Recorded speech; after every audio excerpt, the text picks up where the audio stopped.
അപ്പോഴങ്ങനെ ടൗണിലേക്ക് എത്തി. ടൗണിൽ വന്നു കഴിഞ്ഞാൽ ഒരു ചായ കുടിയുണ്ട്. അതെ,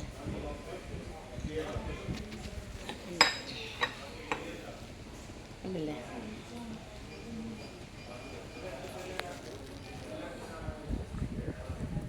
ബോൺലെസ് സ്ട്രിപ്പാണ്.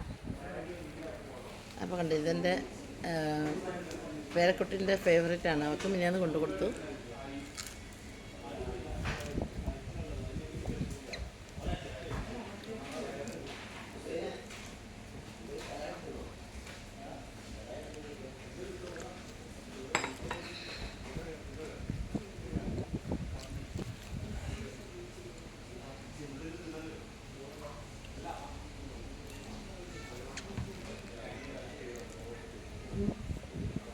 കുറേ നാളായി ഭക്ഷണം കഴിക്കാൻ ടൗണിൽ വന്നിട്ട്, തിരക്കുകൊണ്ടാണ്. അപ്പോൾ ഇന്ന് തിരക്കായിരുന്നു പകൽ മുഴുവനും. എന്നാലും വൈകിട്ട് അവിടെ എന്തോ ആഘോഷമൊക്കെ നടക്കുന്നുണ്ട് റോഡിൽ.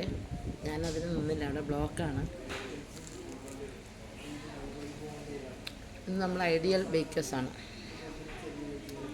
അതിൻ്റെ അണ്ടർഗ്രൗണ്ടാണ്.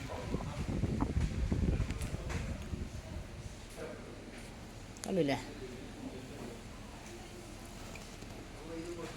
ഇത് ഞാൻ ഒറ്റയ്ക്കേ ഉള്ളൂ. എപ്പോഴും ഞാൻ ഇവിടെ വരുമ്പോൾ ഒറ്റയ്ക്കേ ഉള്ളൂ.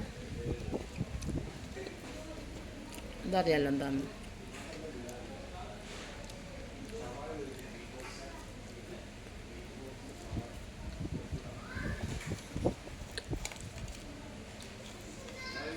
ഞാനൊന്ന് കഴിക്കട്ടെ.